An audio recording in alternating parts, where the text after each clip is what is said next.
Kayo ni Barbie, pilit na pinagtatagpo, pilit na pinag-iisa ng mga tao. Si David ba hindi nahihiya dahil si Jack Roberto, boyfriend ni Barbie yun? I'm pretty sure mag-iselo siya sa ganun kasi hindi niya alam yung... Wala namang selosan sa part ni Jack. Hindi ako sure. Ngayon, dito ko lang sinabi na. Pero at least, di ba? Wala naman ako nakuha mga shows eh. Hindi rin ako marunong umarte. Akala ko dati pag pogi ka lang, pwede ka ring artista. I mean, showbiz is hard. It's not for everyone. The reason actually kung bakit ako nag-artista, kasi hindi ako pinapayagan ng magulang ko lumabas ng bahay. Ito ngayong nararanasan mo itong kasikada na to. Aminin ko na nakakapagod talaga. Never ko ito niisip kung buhay ko. Kasi nga nung bago mag-Maria Clara ng emoji, gusto ko na mag-stop.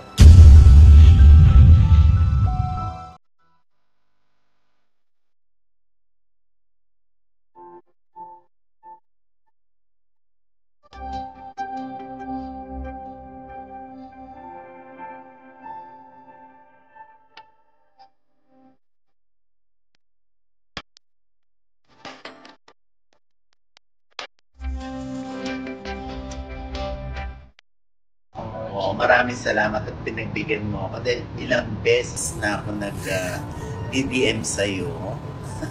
Thank you po. Sobra kang busy. Anong feeling, David, na sikat na si David ngayon? At meron ka pang taguri sa'yo, yung bansag sa'yo, pambansang Ginoo.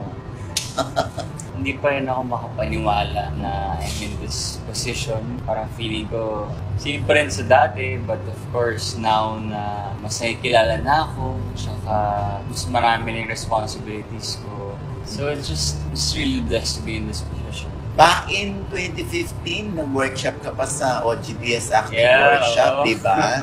So, kung 2015, bago ka napunta sa Maria Clara, anong dinaanan ni David noon? Nagpaka-trying hard ka ba nung araw para lang mapansin? Nag-start po ako maging artista nung, kumbaga yung sinubukan ko maging artista was 2014. Nung nag-Mr. Chinatown ako sa kabilang network. And then after that, wala naman ako nakuha mga shows eh. Kumbaga parang tinry ko maging commercial model, VTR ako, nag-fashion shows ako. So, saglit, yung mga nag-VTR ka for commercials, ano, nakukuha ka ba? Never ako nakuha sa commercials. Alala ko pupunta pa ako sa Makati, tapos magpa-park ako ng malayo eh. Siyempre bata ka pa, hindi mo pa alam saan magpa-park eh. Talagang lalakarin ko yung mga building sa Makati kasi VTR static ganun, di ba? Punta ka sa mga agency. Oo, magkakalapit lang yan. Oo, so yun, siguro mga 3 beses sa isang araw, pinupuntahan kong VTRs. Tapos, ni isa, never ako na nakuha. Sa fashion show? Nakuha ako siguro mga 2 beses. Pero hindi yung mga big brands talaga. Never ako nakuha sa mga big brands. Second, nag-audition ako sa Bench, mga Giordano, mga Pen Shop. Kahit fashion show lang, never nila ako kinuha. Kaya ngayon nakakatawa na. Anong pakiramdam mo nun? At that time, baga, i-question mo yung sarili mo kung para sa akin ba to. Baka hindi naman para sa akin, nagsasama na ako ng oras. Ayun. Pero, I don't know, I just kept on trying. Sinubukan ko lang talaga. Pero never pa rin until, yun na nga, noong 2017, nag-start na umuha ko yung career ko. Kasi kalala ko si Sir Arnold Vigafria, naging manager ko. So, nung time na yon na hindi ka nakukuha, tinanong mo ba sarili mo kung ano ba diferensya sa akin? At that time, iniisip ko kung enough ba yung itsura ko. Kasi before, iniisip ko lang pag maganda yung katawan mo, pwede ka na eh. So magandang katawan mo that time? Maganda yung katawan ko that time. Tapos? Siguro nisip ko that time, hindi ako gano'n ka-gwapo. Hindi rin ako gano'n ka-confident. Kasi I came from Chinese high school na very conservative eh. Like, wala kaming mga prom, wala kaming field trips. So yung confidence ko mababa. Nahiyain ako. I didn't know how to present myself. So siguro yun yung insecurity ko growing up eh. Parang mahiyain. Kaya rin siguro hindi ako nakuha sa mga fashion shows before. And I feel like right now, syempre ang hanap ng mga brands is yung confident. Baga may dating. Siguro that's what I lacked that time.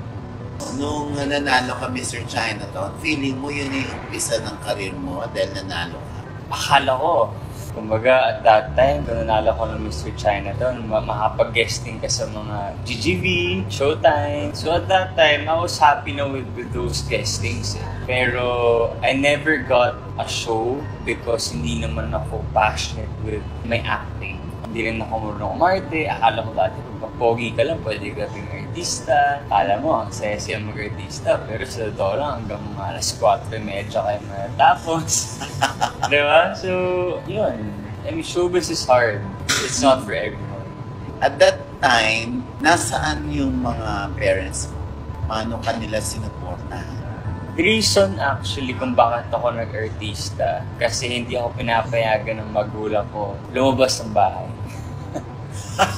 Strict kasi sila. Yun yung nakakatawa dun eh. Kasi basketball player ako all my life until 2013. Na-aksidente kasi kami ng mga kaibigan ko sa SLEX. Tumama kami sa parang gas truck. Tapos, ayun, so na-injure ako. Tapos my best friend died. Kaya yun yung turning point kung bakit din ako nag-stop mag-basketball. Yun na yung trauma ng parents mo, kaya hindi ka masyadong pinapayagan lumabas. All my life, strict talaga yung mommy ko. Kahit hindi pa nangyari yung aksidente? Oo. Pero mas strict lang siguro siya nung nangyari yun. Hindi niya ako pinapayagan. So, ang excuse ko, meron akong PTR. Meron akong fashion show. Mag-go see ako. Meron akong photoshoot. Pero wala naman talaga. So, doon talaga yung reason kung bakit ako naging artista ngayon. Strict kasi yung mommy ko. Nakakatawa na. Nung time na aksidente kayo, ano lang ang naging tama mo? Like, ilan kayong aksidente? We were 5. We came from Tagaytay. We were 18 years old lang that time, 2013. Tapos, ayun, nakatulog yung driver. Tapos we hit a gas truck. Tapos, nawalan ako ng malay nun eh. Nagkaroon ako seatbelt injury, as in yung buong dashboard nandito na.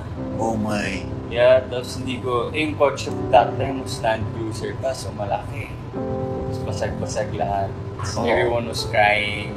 Tapos ang init na sa loob, sabi yung gas. Hindi pa kayo makaalis. Hindi ako makaalis kasi hindi ako makagalaw eh. So, ang save pa sa akin, yung nag-pass away na friend ko. Oh my. Kasi yun nga, ano pala siya, internal bleeding. Siya yung nagsagip sa'yo, so you considered that's your second life. Yeah, it's my second life. Gaano kahaba yung mga panahon na inisip mo siya na masyado mong dinibdib yung nangyari? Matagal. Siguro mga 3 months. Tsaka I was bedridden for mga 2-3 weeks eh. So syempre at that point, hindi mo na bisita yung best friend mo na kasama mo sa aksidente. That's really tragic for me. Super best friend mo siya. Yeah, kasi neighbors kasi kami. So, may purpose. Bakit ka nabigyan ng second life? So, ito pala yun. Yeah. Gay artista. I'm sure kahit yung kaibigan mo gusto ka niyang sumikat yung namatay. He would be so happy siguro if nandito siya. Oo. Kasi gwapo rin siya eh. Ito ngayong nararanasan mo tong kasikatan na to, anong difference ito sa nung araw lang, ganito ko, tapos ngayon, ibang-iba na. A lot of things change, of course, kasi pinaka-na-miss ko yung privacy. Kasi I feel like, for example, ako may fame, there's a price na kailangan mong bayaran, which is yung privacy mo mawawala sa'yo. And before, I could just walk around the mall na parang hindi ako nakikilala. Ngayon parang you can't really go out na hindi ka makikilala. So there's There's a big difference. Kumbaga, not everyone is given the chance. Diba nag-usap nga tayo na hindi naman lahat ng tao nabibigyan ng ganitong opportunity. Correct. And you just have to see the good in everything. Kasi aminin ko na nakakapagod talaga. And kapag pagod ka, may magpapicture sa'yo. Sometimes you get, parang di mo pigilan sa sarili mo na parang, pagod ako. Kapag ganyan papasok sa isip mo. But then, it's like a constant battle with yourself. With your brain na parang, just, okay, David, stop. Don't think about it. Isipin mo lang na nakakapagpasaya ka ng tao. Like, pinasok ko to eh. Ito yung trabaho ko na to give entertainment to people, to make people happy, to be an inspiration to your fans. So yun yung pagkumbaga constant na battle everyday kapag pagod ako. Parang feel ko, it's all about awareness. Kung aware ka, hindi mo iisipin yung mga bagay na negative.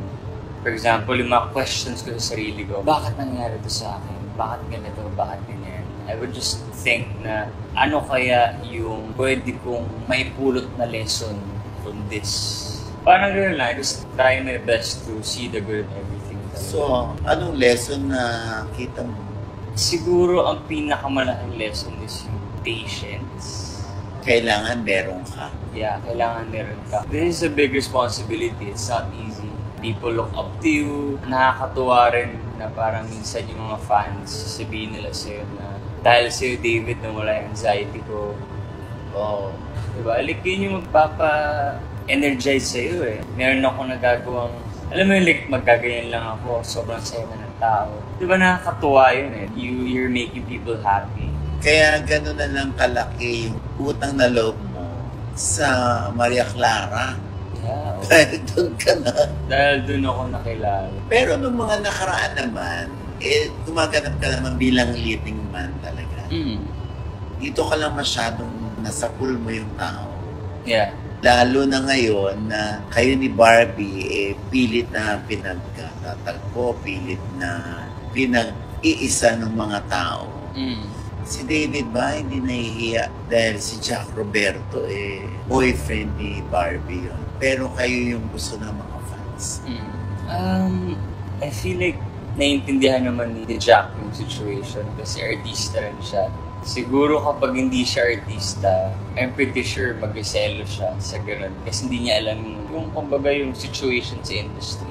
But then I believe na mabait si Jack na tayo, masipag siya. And I feel like he is secure naman with himself. So I don't think that's an issue. I mean, at least for me. Hindi ko alam kung meron silang ganong klaseng issue, but I don't think so. Wala namang selosan sa part ni Jack. Hindi ako sure. Hindi ko alam kasi... Siyempre, hindi mo alam Hindi ko talaga. alam. Sana wala. Sana wala. So, ito ngayon mga nangyayari sa buhay mo, ang dami mo ng racket, mga out-of-town shows ka. Anong ginagawa ni David sa kanyang mga nalilikom sa racket? Ako, nilaan ko talaga yung mga kinita ko sa showbiz. Negosyo muna talaga. Yung first ever business ko was Sobra. Nag-start kami sa online. Sobra comfort food. Nag-start lang po kami sa online nung pandemic. Kasi diba nauso yung mga sushi bake before. Yun, parang nag-aaral kasi ako ng pandemic, ng business. So one time, yung parang mentor ko, he asked me kung meron na akong business idea. Saka sabi ko sa kanya, wala. Then sabi niya sa akin, pwede ko ba makita yung Instagram usage rate mo? That time, syempre, pandemic Sabi ko, okay, makes sense. That's why I don't have any business ideas. Kasi you're always on your phone. So yun, so parang napaisip ako. And I stopped using my phone. That's the time na I became creative. Kasi diba, kapag bored ka, doon pumapasok yung mga ideas Like, I'm sure ganun din sa pag-vlog mo or anything. Ayun, from there, siging open-minded lang ako. Tapos dahil doon, nakagawa ko ng negosyo, which is yung sobra comfort food na online. Online lang. Wala Online siyang lang pwesto talaga. As in, start ako ng tipong ako yung nagbubook ng rider. Nasa condo lang kami. Magluto, bababa ako sa rider, ako mag-book, ako nag-post sa Instagram, ako nag-reply sa IG, ako nagkawakas sa mga suppliers. Dati, mga suppliers, di ba ako pinapansin? Kasi, sino ako ba? Diba? first ever time ko tumawag sa supplier. Tawag kong ganun sa supplier, sabi ko, hello, kasi hindi ko talaga alam mga pinagsasabi ko, mga nakakahiya. So, dinecline niya ako. Because of that failure, doon ako natuto, doon ako nag-aaral. Kasi nag-aaral ako kasi na-hurt ako eh. When you say nag-aaral ka sa online school? Yeah. Talagang mas inayos ko. Pag nag-research ako para kung sa supplier, mga ganun level. Tapos until sa inayos ko yung brand ko, yung branding, yung Instagram namin, dumami na yung mga followers namin. Siya na yung lumapit sa akin. Hey David, okay lang ba pasok ko ulit yung mga products ko? After Sobra Comfort Food, ginawa na namin siyang Sobra Cafe sa Molito, Alabang. Ang concept nun is parang medyo mga comfort food, mga tapa, mga burgers. Baka sinisip ng mga tao na parang everything is given to me. Pinaghirapan ko talaga yung Tapos, itong sa UP Town Center. Ito naman Kuya Korea, nagsimula lang to sa... Kasi super fan ako ng meditation and like living in the moment. So, kwento ko na kung paano nagsimula tong Kuya Korea. So, at that time, hindi talaga ako masyado nagpo-phone. Kasi nga tinatry ko yung, kumbaga, to live in the moment. Kasi yung sinabi sa akin ng mentor ko eh. So at that time, nagpunta ako ng Cash and Carry, bumili ako ng supplements. May nakita ako isang store na Sangyup in a bowl. Diba? What if nagpa-phone ako? Nagpa-phone ako? Di ba minsan, gano'n naman tayo naglalakad eh. Phone ka. Hindi ko nakita yun. Wala ito ngayon. Diba? So parang yun lang na, kumbaga yun lang yung lesson for me na just have to, like sometimes, just don't use your phone para magkaroon ka ng mga ideas. When you say don't use your phone, ano dapat ang ginagawa? It's not to say na parang never use your phone. Kasi yung phone naman, meron naman good use to it. Pero like, for me kasi I believe na how you start your day is how you live the rest of your day. So like in the morning, I don't use my phone. Because if I do, yung utak ko, magkakaroon siya ng mga dopamine. Tapos kapag ganun, hindi ka maging focused throughout the day. So ako, I only start using my phone after I do my morning routine. Yung kumbaga nandun na ako sa Zen mode. And for me to get to that Zen mode, marami akong ginagawa. Working out, meditation, I try to read a book. Tapos, kapag nagawa ko na yun, then I can start using my phone. Pero, kumbaga dapat may time lang eh. Hindi yung parang all the time nasa phone ka. Nag-a-allot lang ako ng time na mag-phone ako, na mag-social media ako. Parang ganun. Ngayong itong Kuya Korea na isa pa lang, magkakaroon na ng branches? Yeah. Franchise? Yeah, marami na kami increase. Wow. Actually, ng per franchise. So siguro in 2 months, mag-start na kami magpa-franchise. Sabi nga sa akin ni David, di ako makapaniwala na nararating ko to. Yeah, hindi ko talaga maintindihan. No? Never ko ito naisip kung buhay ko. Kasi nga nung bago mag-Maria Clara Emoji, gusto ko na mag-stop. Bakit? Kasi I wanted to focus on my business nga. Parang na-overtake na yung love ko sa business, yung acting. But then because of Maria Clara, in-accept ko tong Maria Clara, honestly, kasi wala na akong pera. Dahil na sa business. Kasi lahat in-endorse ko dito. Buti lang dumating yung Maria Clara or else Yeah. nag-stop ka sa showbiz and then mag-concentrate ka sa business. No? Yeah. Ano na nabili or naipunda ni David sa kanyang mga kinikita sa showbiz? Lahat ng meron ako ngayon is from showbiz. Diba? And like, ito watch, nakabili ako ng watch, nakabili ako ng car, nakabili ko ng condo. Everything I have right now is from showbiz talaga. Kaya sobrang malaking pasalamat ko dito dahil kung wala yung showbiz, hindi ko alam kung nasan ako ngayon. Oo, dahil last money mo na pala yun. I mean, wala ka ng pera. Yeah. Kaya ka ng Maria Clara. Yeah. Ngayon, dito ko lang sinabi na. Pero yung totoo. Pero at least, di ba? Tinan mo naman kung nasaan ka na ngayon, David. Oh. Yeah. Di ba? So, yung career mo ngayon, change your life. Yung estado mo ngayon ng career. Sobra. I try my best to live my life pa rin na parang same dun sa bago yung Maria Clara. But there are limitations na. Like, syempre, nasa age ako na parang I wanna have fun with my friend. I can't really do that anymore. So parang I feel like it's also hard to date. Makipag-date. Oo. So for now, hindi muna. Hindi siguro muna. Yeah, pero syempre kung nakita mo na yung right one, then sana ready siya sa life ko. Kasi it's really hard to understand yung showbiz eh. Alam naman natin yung, especially kung non-showbiz yung girlfriend mo. At isang gauge nga ng kasikatan yung madalas na viral sa TikTok. At ikaw yun. Kahit ano yatang ginagawa mo eh. Nakukunan ng mga fans tapos pinupost nila. Yeah. Honestly, parang tinatry ko na lang talagang isipin. Wala, I mean, this is my life na eh. So parang I don't wanna get affected. Yung pinasok ko tong showbiz. So, it's my, kumbaga, ito na yung price na babayaran mo from being famous. Oo. Diba? So, you just have to live in the moment na lang. Para hindi ako ma-conscious talaga masyado. Pero parang conscious ka na kasi meron kang pahayag na hindi ka na magta-topless kasi ang dami mong fans sa bata. Yeah, I mean, mag-iiba naman yun. Yun na nga, kasi mas bumata kasi yung mga fans ko. So, I feel like, nagpalit tayo ng branding para mas maging, child-friendly. So, hindi ka na magta-topless. Not as much. Siguro like, kunwari mga photo shoots, Pero like sa teleserye, I think sabi ng management, sabi na Sparkle, hindi na lang. Kasi medyo naging KJ ka nung sa Bench Fashion Week yata yun. Yeah, naka-ano ako. Hindi ka naka-topless. Naka-see-through ka lang. Choice mo yun? I think alam na nila na yun na yung direction na gustong puntahan ng management. Kaya hindi na rin nila ako dinare or like inask na pwede ba ako mag-topless. So, madali ka raw magpatulo ng luha. Pero nung workshop, hindi ko nakita yan kay David. Talagang super concentrate siya. Yeah. Bash, okay naman ako. Hindi nga masama ang loob ko. Okay lang ako. Ayan, ganyan naman eh. Ano yun naman ako? Ayan, ganyan. Ay, wala problema, pero meron pala. Eh, wala naman talaga. Bash, paano ko ayusin problema? Kundi ko alam. Hoy, hindi lahat ng problema kaya mo ayusin.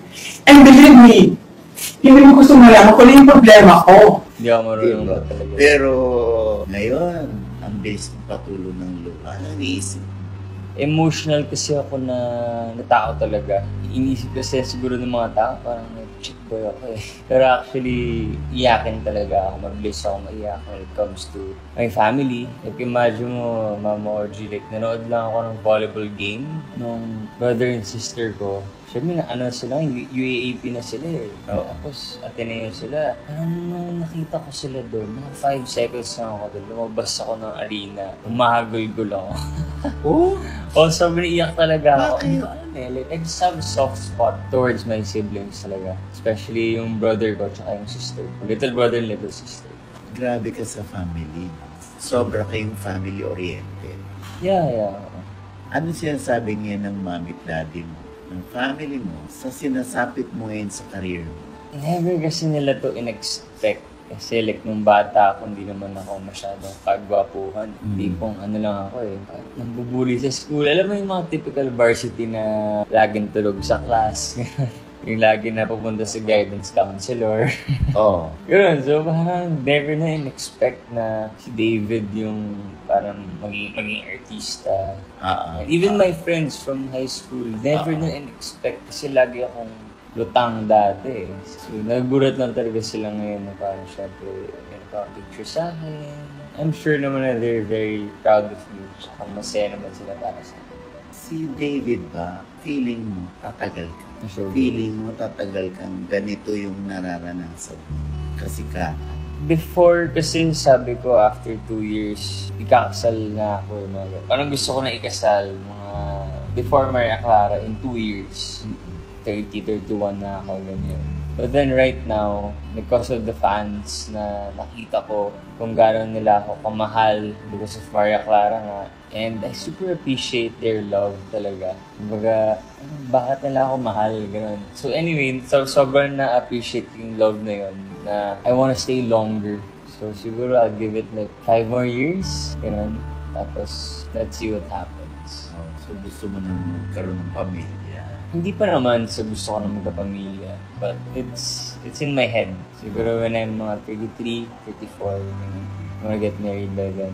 I'm sure tinatanong iba, paano mo nahahati ang katawan mo sa business at sa iyong showbiz career? Paano mo binabalanse ang oras? It's hard, Mama Audrey, but I don't know, if you love something, which like my business, I really love my business. I also love showbiz. Diba, like, para rin siyang, kung na may anak ka, diba? Kaya kung meron akong girlfriend, kahit sobrang busy mo, kung mahal mo sila, gagawa ka ng paraan para mabigyan sila ng oras. Ano na-realize mo sa showbiz? You have to be nice to everybody. Kasi it's a people industry. Kailangan mo talaga maging mabait sa lahat ng tao. From the production, to the directors, to the actors. Although I feel like in every industry naman, kailangan mo maging mabait talaga sa lahat ng tao. At showbiz, siguro, patience also. Like I said kanina, parang I don't really believe in destiny. I believe in hard work and being persistent in what you do. So, sa lahat ng mga may pangarap, like, you just can't wait for your perfect break. It's really up to you kung gaano ka kasipag. If you put in the work, if you keep on learning every single day. Like, for me, like, you create your own destiny. Tsaka siguro ang masasabi ko lang din, like, I'm pretty sure na maraming tao ngayon ay nakaka-experience ng anxiety. One thing I would say is that you just have to be self-aware. For example, like negative thought pops up, like just stop it na. Kasi kapag pinagtuloy-tuloy mo pa yung negative thoughts yan, mapunta ka na dun sa state na parang sobrang depressed ka ng anxiety. For example, may negative thought, like stop mo na yun. Stop there. Okay. Chill, David. Relax tayo. Isip tayo ng good thoughts. Parang ganun. And like meditation really helps. Kasi when you meditate po kasi, you stay in the present moment. I'm sure ginagawa yan sa acting workshop, di ba? So for me kasi I do it every single day. Parang mas maging in the moment ako. Kumbaga, nag-lessen yung overthinking ko. And overthinking, honestly, like yung sinasabi, like really kills. Kumusta naman ang mental health? Luckily naman, hindi naman ako like na-depressed. Pero syempre, parang constant naman, parang you have a battle with your mental health. Diba? Like yung mga thoughts mo. So, for me, pag na-experience ko yun, I just work out. I try my best to like not think about the negative thoughts. Tapos inisip ko na lang mga good thoughts. So, syempre, constant battle yun every single day. Ano naman ang masasabi mo doon sa mga batang nangangarap na mag-artista? At doon sa mga nag-artista na matagal nag-artista pero hindi pa rin sila umaangat. I think it's all about being aware about siguro kung ano yung kulang sa kanila. For example, yung craft namin as bilang artist, kailangan mag-workshop. Kasi minsan, pakinisip nila na parang magaling na sila. But kailangan mo lang talaga mag-workshop pa para mas ma-improve mo yung craft mo. And also, siguro, I feel like sa pag-artista, you also need to develop your personality and your confidence as a person. For me, kapag na-reach mo na yung dream mo, like whether it's in showbiz or kung ano man na trabaho yan, dapat alagaan mo siya, mas maging masipag ka pa, at saka maging grateful ka sa mga taong tumulong sa'yo from the very start. Like for me, I'm here right now because of the people who believed in me. Like Sparkle, si ALV, my manager. So, like for me, I just wanna do my best. And like everything I have right now, I'm paying the dividends to them kasi nagtiwala sila sa akin dati. And ayun, like, ang gusto ko na sabihin sa mga nangangarap na maging artistas to keep chasing their dreams. Like if they really want something, they have to be persistent and they have to do all the work for them to reach what they want. So, hindi lang sa pag-artista, kung gusto maging negosyante, maging singer, maging vlogger or writer, you really have to be persistent and you also have to put in the work for you to get there. And as long as sinisipagan mo, mas malaking chance na makuha mo yung gusto mo makuha.